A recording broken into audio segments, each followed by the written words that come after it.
पुरुष का नाम था आत्मदेव, पति का नाम, और पत्नी का नाम था धुंधली। धुंधली वो आत्मदेव कहते थे कि चलो सत्संग हो रहा है, तो धुंधली कहती थी कि मुझे सिनेमा घर में चलिए, सत्संग में नहीं जाऊं, मुझे सिनेमा चाहिए। उस जमाने में सिनेमा था। आत्मदेव कहते थे कि फलाना जगह पाओ, साधु महात्मा पधारे हैं, चलो दर्शन कर लेते हैं। तो धुंधली कहती थी जो घर बार छोड़कर, जिसका कोई घर ही नहीं है, रहने का ठौर ठिकाना नहीं है, ऐसे पुरुष का दर्शन करके हम क्या करेंगे? हमको तो बाजार ले चलिए कि बाजार के चीजों को देखकर आंखों को जुड़ा लेंगे। नाम ही धुंधली तो फिर बुद्धि भी वैसी ही। कथा बहुत लंबी है, समय बहुत कम है। संक्षेप में मैं सुनाता हूं कि आत्मदेव को सब कुछ था, लेकिन पुत्र नहीं था। अब पुत्र के लिए बहुत उपाय किया, नहीं हुआ तो चले गए मरने के लिए। मरने के लिए जब आत्मदेव जाने लगे तो सामने से एक साधु का दर्शन हो गया। और साधु का जब दर्शन हुआ तो प्रणाम किया। संस्कारी तो थे ही, पढ़े लिखे विद्वान थे। साधु को जब प्रणाम किया तो साधु ने आशीर्वाद दिया, और साधु बाबा पूछ बैठे कि ब्राह्मण देवता तुम कहां जा रहे हो? तो आत्मदेव ने कहा कि मैं तो आत्महत्या करने जा रहा हूं। क्यों? तो मेरे पास सब कुछ है लेकिन पुत्र नहीं है। तो साधु ने समझाया और कहा कि अब तुम जाकर भजन करो, मरो मत, आत्महत्या मत करो। पुत्र तो इसलिए नहीं हुआ है कि मैं तुम्हारा माथा का रेखा पढ़कर बता रहा हूं कि 7 जन्मों तक पुत्र लिखा ही नहीं है। तो उसने कहा, मन में सोचा आत्मदेव ने, जब ये 7 जन्म की बात पढ़ सकते हैं तब ये और भी कुछ कर सकते, आशीर्वाद भी दे सकते हैं। तो चरण पकड़ लिए। बोले क्या कर रहे हो? बोले मुझे पुत्र चाहिए। तुम्हारे भाग्य में लिखा तो नहीं है? बोले महाराज जो न करे लकीर सो करे फकीर, आप तो कुछ भी कर सकते हैं। और चरण जब पकड़ लिया तो महात्मा ने बड़ी जोर से छुड़ाया कि अरे छोड़ दो। बोले छोड़ूंगा नहीं, यही पत्थर है ना, पत्थर पर सिर पटक पटक के मर जाऊंगा और आप ही को दोष लगेगा। महाराज को बड़ी दया आ गई, झोले से एक फल निकाला और फल निकाल करके हाथ में दिया। हाथ में दिया तो फल ले जाकर बड़े प्रसन्न हुए और ले जाकर अपनी पत्नी को दिया कि खा लो। और पत्नी की बुद्धि तो बड़ी धुंधली थी, नाम ही धुंधली था। गाय को खिला दिया कि मैं नहीं खाऊंगी। और इस तरह से जो कथा आती है, अपने बहन के पुत्र को ले लेती है चुपचाप, क्योंकि आत्मदेव तो चले गए थे तीर्थाटन करने। जब लौट करके आए तो देखे घर में बच्चा किलकार कर रहा है, बड़ी खुशी हुई। तो नामकरण होगा ना, नामकरण। तो नामकरण करने के लिए सोचे कि मेरा नाम आत्मदेव और बेटा का नाम ब्रह्मदेव रख देते। धुंधली ने कहा कि आपके राशि से नहीं होगा, आपके कहने से नहीं होगा। तब बोले मैं धुंधली, बेटा का नाम धुंधकारी। और जैसा नाम वैसा काम, धुंधकारी ऐसा हो गया कि गांव के बच्चे को उठा करके, जब थोड़ा सा बड़ा हुआ ना, तो गांव के बच्चे को उठा करके कुआं में डाल देता था। धुंधकारी काम ही वैसा करेगा। और रास्ते पर कांटे बिछा देता था, किसी के घर में आग लगा देता था, काम ही ऐसा करता था। इसीलिए संस्कार, बचपन में संस्कार नहीं मिला, लेकिन संत का फल तो निष्फल नहीं जाता। पहुंचे हुए संत थे, गाय को जो खिलाया था उससे गोकर्ण पैदा हो गया। शरीर मनुष्य का, कान गाय का, बड़ा ज्ञानी। तो देखिए, संत ने समझाया था कि पुत्र रत्न दरअसल में उसी को कहा जाए जो आज्ञाकारी हो, मातृ पितृ भक्त हो। ये होता कब है? जब हम आप संस्कार देते हैं बच्चे को। जो अच्छी माँ होती, बहन होती है, वो क्या करती है? वे सदग्रंथ को पढ़ती है, धर्म ग्रंथ को पढ़ती है, सत्संग सुनती है। तो उनके गर्भ में जो बच्चा है, तो गर्भ से ही जो बच्चा सत्संग सुनेगा, धर्म ग्रंथ सुनेगा, ध्यान माँ करेगी तो बच्चे भी ध्यान करेगा। वही माँ के पेट में, तो वो बच्चा बड़ा संस्कारी हो जाता है। तो भारत वर्ष तो बड़ा संस्कारी देश है।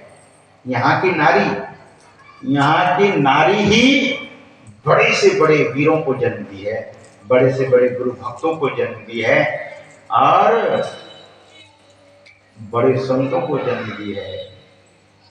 तो संस्कार, समय हम आपके जीवन में मिला है, अवसर है। मनुष्य जीवन ही अवसर है। मनुष्य जीवन को जो खो देता है, इस अवसर को जो खो देता है, तो गोस्वामी तुलसीदास जी महाराज ने कहा कि अवसर मन पछताई है, अवसर बीते। अवसर बीत जाएगा तो मन बड़ा पश्चाताप करेगा। तो ये अवसर है। सज्जनों, हम आप देखते हैं जी, किसी का श्राद्ध हो रहा है, किसी का संपिंडन हो रहा है, किसी का जन्म हो रहा है। तो जन्म के बाद जीव मृत्यु की ओर जा रहा है। तो अवसर है, ध्यान कर लेना चाहिए और सदकृत्य कर लेना चाहिए। अभी हमारे श्रद्धे योगी बाबा बता रहे थे ना कि मनुष्य योनि से दूसरी योनि में चले जाएंगे तो हाथ नहीं रहेगा। जो हाथ जोड़ेंगे ना, ऐसा नहीं। इसलिए हाथ से लोग पुण्य कर लेते हैं। तो मैं सुना रहा था कि भगवान बुद्ध ने कहा कि पुण्य खूब करो, रुको मत। पुण्य को जो करते रहेंगे तो पुण्य का संचय इतना हो जाएगा। जब तक मनुष्य सांसारिक ऐश्वर्य का भोग नहीं कर लेता, तब तक उनको निवृत्ति नहीं होती है। लोग दरअसल में ऐश्वर्य का उपभोग कर लेते हैं। इसलिए आपने देखा होगा, आपने सुना होगा, हम लोग बड़े बड़े उद्योगपति के यहाँ जाते हैं, लोग कहते हैं ये तो श्रीमंत हैं। तो श्रीमंत ऐसे नहीं हैं। जब उनकी बातों को सुनी जाती है तो बहुत बड़ी बड़ी बात करते हैं, क्योंकि पिछले जन्म में बहुत पुण्य किया है। तो ऐश्वर्य का उपभोग करने के बाद मनुष्य निवृत्ति परायण हो जाता है। नहीं तो जीवन में लोलुपता बनी रहती है, और लोलुपता जब तक नहीं छूटेगी तो वैराग्य नहीं होगा। और वैराग्य तभी होता है जब मनुष्य भीतर से तृप्त होता है, देख लेता है, अनुभव कर लेता है। जैसे राजा ययाति ने अनुभव कर लिया, और ऐसे बड़े सारे महापुरुषों ने अनुभव किया। भक्त हरि जी महाराज इतने बड़े वैभव का उपभोग किया। उपभोग का मतलब क्या? जागृत पूर्वक भोजन करते हैं तो ब्रह्म रूप में अन्न को देखते हैं क्या? वस्त्र पहनते हैं तो प्रसाद के रूप में पहनते हैं क्या? वस्त्र कीमती तो जरूर होता है। वस्त्र पहन करके लोग अहंकार करते हैं, इतना कीमती वस्त्र है मेरा। प्रसाद नहीं। आप जब श्रीमद् भागवत को सुनेंगे तो प्रहलाद अपने पिता को नवधा भक्ति कहा है और मानस में भी गुरु भक्ति की चर्चा कर रहे थे। कौन? महर्षि वाल्मीकि। इस पट को, भूषण को प्रसाद रूप में ग्रहण करें। और जीवन को तो लोग यही सजा सकते हैं।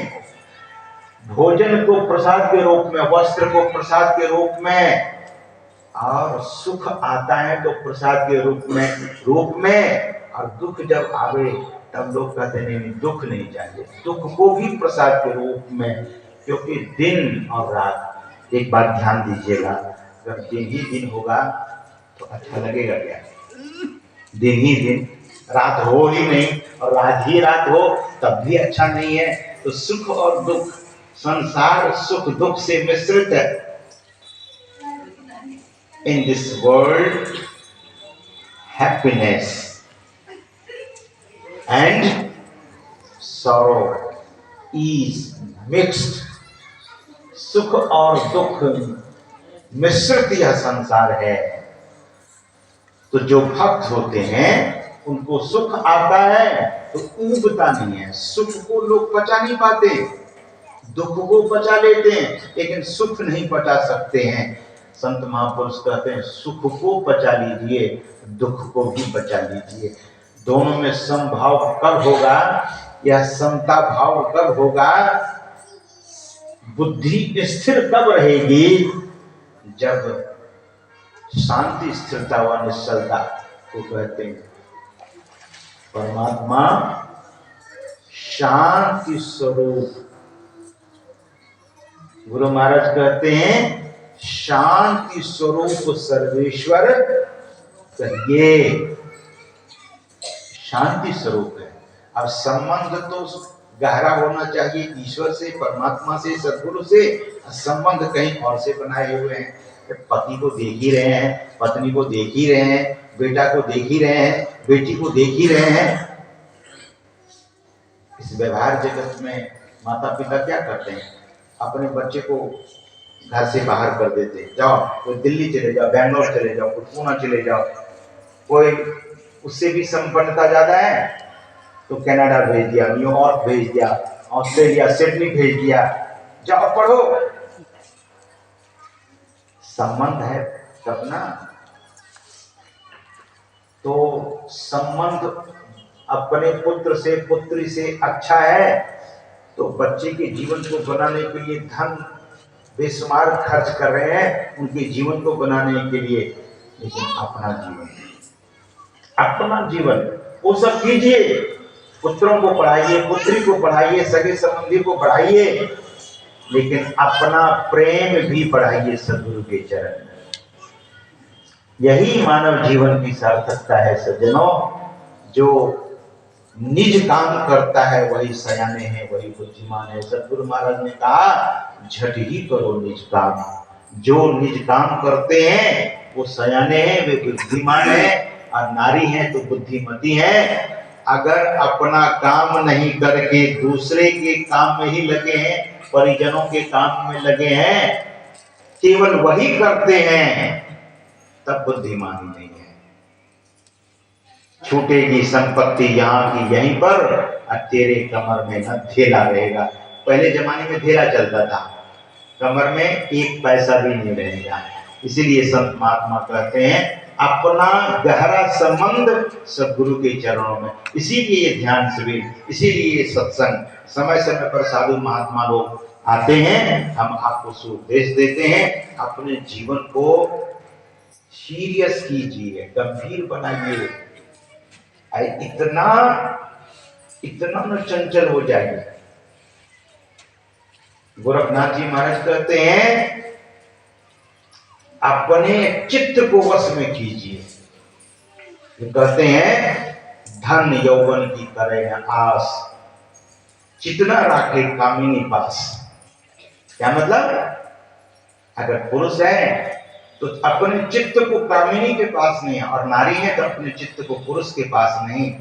आप हमारा सबका चित्त परमात्मा के चिंतन में, अपना चित्त परमात्मा के चरण में, तब हम आप बुद्धिमान हैं। और we must be very serious whatever about our life, whatever we listen, हम आप जो सुनते हैं, we must be very very serious about our life। अपने जीवन के संबंध में जरूर गंभीर होइए, नहीं तो समय तो निकला जा रहा है। गुरु महाराज कहते समय रहना गिरता नहीं, झटी करो विश्राम। समय चला जा रहा है और समय फिर आएगा वापस नहीं। कुछ बात महर्षि साई स्वामी जी महाराज एक उदाहरण दिया करते थे कि जिस नदी के जल में आपने एक बार खुला आचमन कर लिया, वो पानी फिर नहीं मिलेगा, वो तो चला गया। जो जीवन चला गया, जो बचा है उसे संभाल लीजिए, उसी को संभाल लीजिए, इसी में जीवन का कल्याण होगा। तो इन्हीं शब्दों के साथ एक बार प्रेम से बोलिए श्री सद्गुरु।